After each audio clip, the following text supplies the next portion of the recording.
Salut les amis, bienvenue dans cette nouvelle vidéo. Alors aujourd'hui on s'intéresse à que faire dans son potager, que faire dans sa serre pour le mois de novembre. Je vais te donner tout un tas de petites astuces, des petits conseils pour avoir un super potager à la fois pour cette fin de saison mais aussi pour commencer le nouveau potager. Alors c'est parti, à toi de découvrir ça dans ma nouvelle vidéo.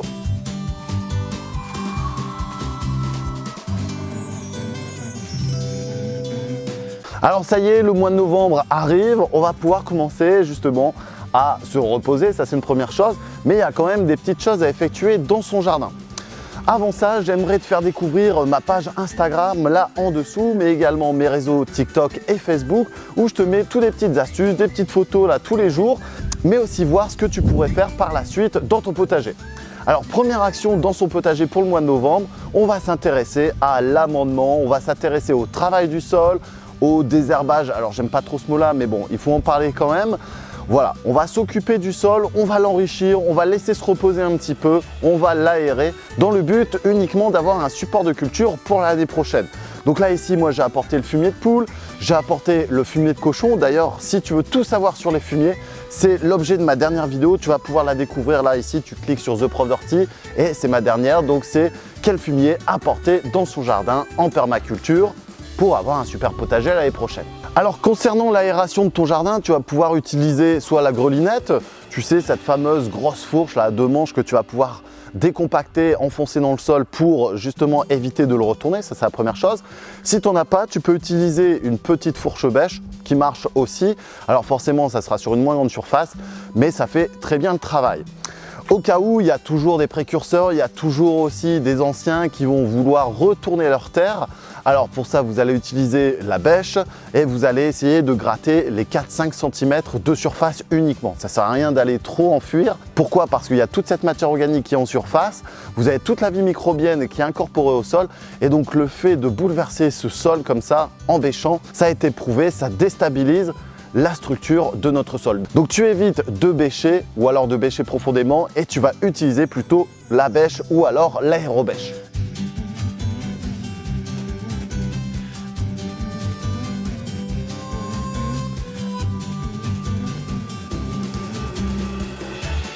Concernant la fumure, concernant le fumier que tu peux apporter, donc je t'avais parlé, moi j'utilise celui de poule et celui de cochon, ça c'est une première chose.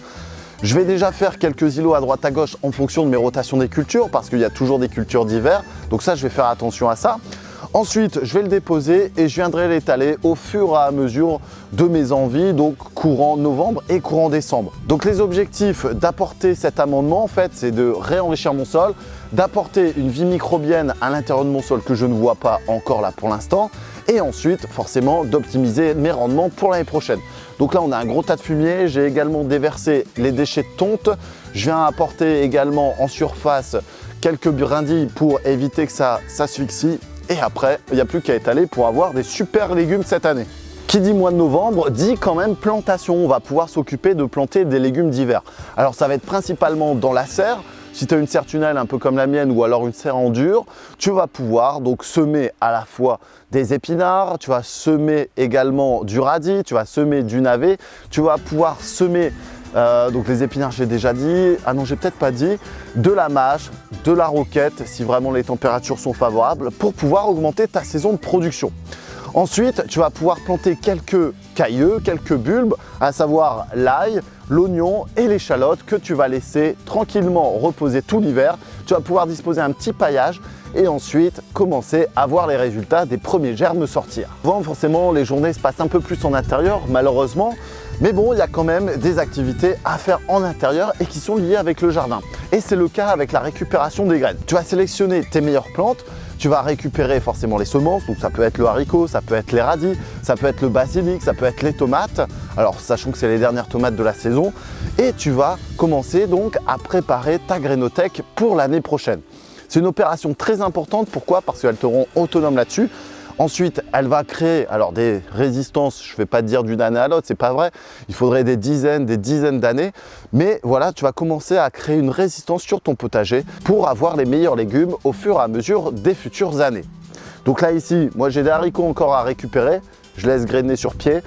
J'aurai les radis l'année prochaine, les physalis ça a déjà commencé, j'ai fait le basilic également. Enfin bref, le maximum de légumes et de fruits pour l'année prochaine pour faire des économies. Alors une chose qu'on oublie assez souvent, c'est l'entretien de ces outils. Je ne te parle pas des machines, je te parle vraiment des outils qui vont t'aider à la vie quotidienne dans ton potager. Je te parle des binettes, des rasettes, peut-être des serre-fouettes, des bêches, des fourches-bêches, de la fourche, de la grelinette. Donc tu vas devoir les graisser, tu vas devoir les entretenir, tu vas devoir les réparer parfois. Bref, c'est une activité à faire au mois de novembre pour être tranquille pour, encore une fois, ta saison prochaine. Donc là, ici, moi, j'ai un bon coup d'huilage à faire, un bon coup de nettoyage aussi, notamment sur les fourches. Et après, normalement, pour moi, je serai tranquille. Donc, comme on a parlé de la gestion des outils, on va parler de la gestion de la serre. On va nettoyer la serre, on va vérifier les canalisations, donc tout ce qui est sorti d'eau. On va également les nettoyer, on va, si vous avez des asperceurs, les vinaigrer pour justement éviter d'avoir du calcaire à l'intérieur. On va s'occuper des fenêtres pour avoir la meilleure pénétration de lumière l'année prochaine. Donc ça, c'est un entretien régulier à faire. Je te conseille de faire ça 2 fois par an, une en début de saison, une en fin de saison, pour être tranquille et tenir assez longtemps dans le temps, donc ta serre de production. Concernant le stockage, la gestion de tes légumes, donc on va faire attention, on va récupérer les carottes, on va récupérer les betteraves, les pommes de terre, les poireaux, enfin bref, tous les légumes qu'on pourrait retrouver actuellement dans son potager. Ça, c'est une première chose.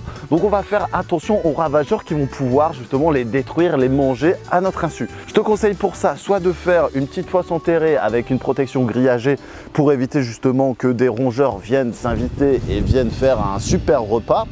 Ou alors tu prépares une zone de stockage dans ta cave pour être tranquille et les consommer au fur et à mesure de tes besoins.